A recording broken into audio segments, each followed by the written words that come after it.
Hey guys, welcome back to my channel. For those who are new here, my name is Oma and I'm excited to have you guys here.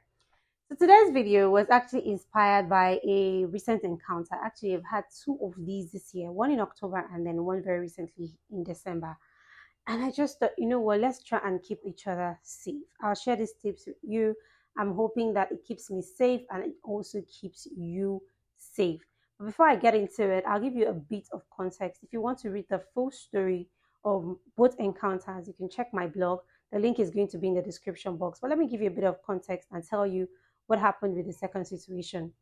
So this guy, this frail looking guy, and nothing is frail about him, mind you, walked past my car. He had money on his hand. So in my head, I was even thinking he's probably like a bus conductor or he's one of these hawkers who are just probably finished selling his wares or probably kept his wares somewhere, ran to take money from someone. I was going back.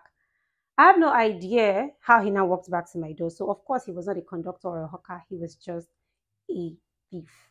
He walked to my car, knocked aggressively on my window, asking me for money. And I was just looking around. Of course, I had money in the car, to be honest. I'll be honest with you.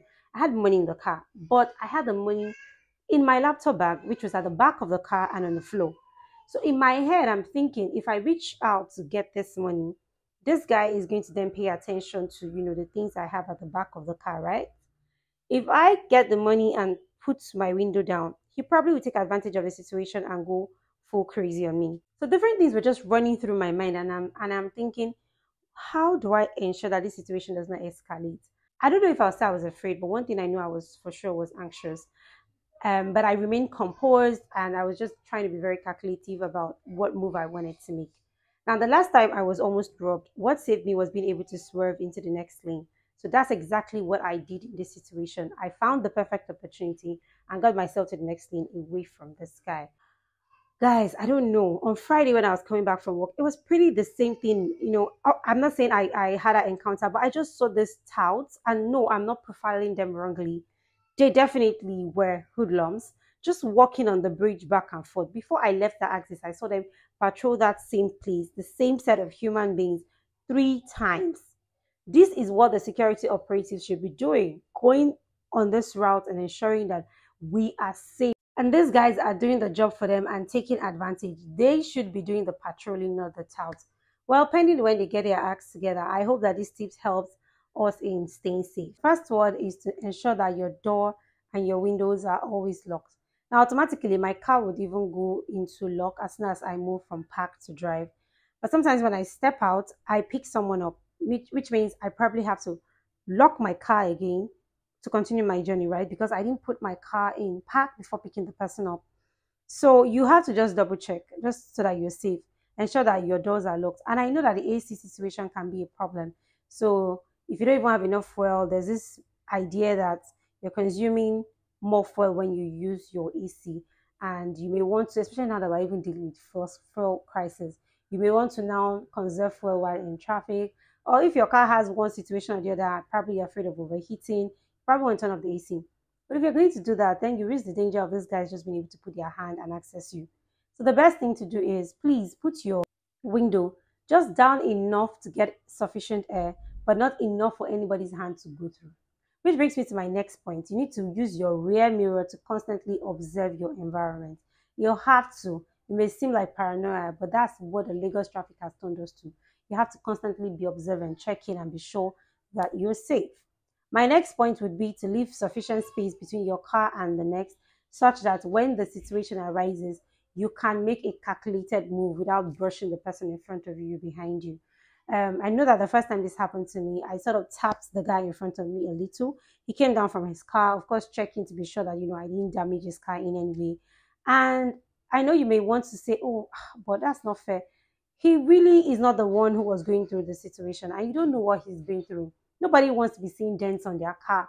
Lagos drivers are crazy already, and he doesn't even understand why in the first place. He probably doesn't even know what happened, to be honest. He probably doesn't know what happened. So leave enough space between your car and the next, not even just for you, but also for the person in front of you. He could maybe want to make a reverse abruptly, and then there you are in the line of fire, for lack of a better word.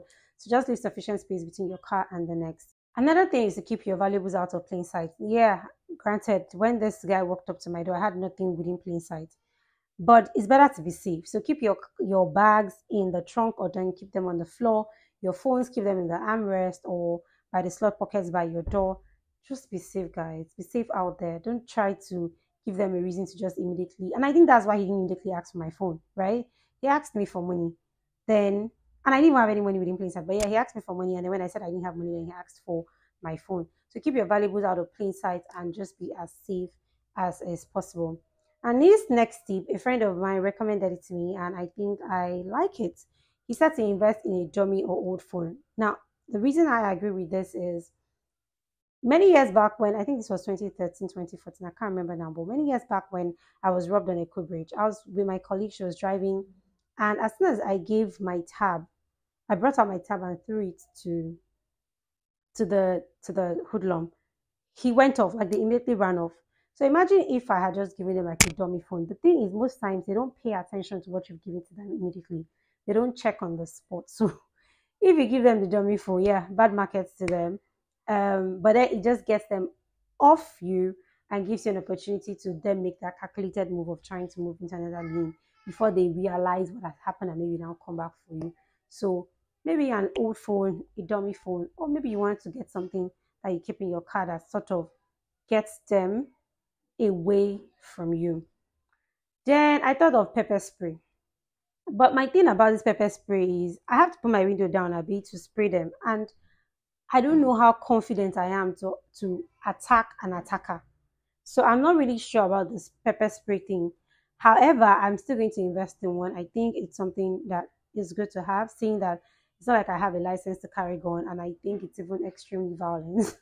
When I think of it, though you don't even want to know what was going through my head. Like if this guy had a weapon, if they had a counter weapon.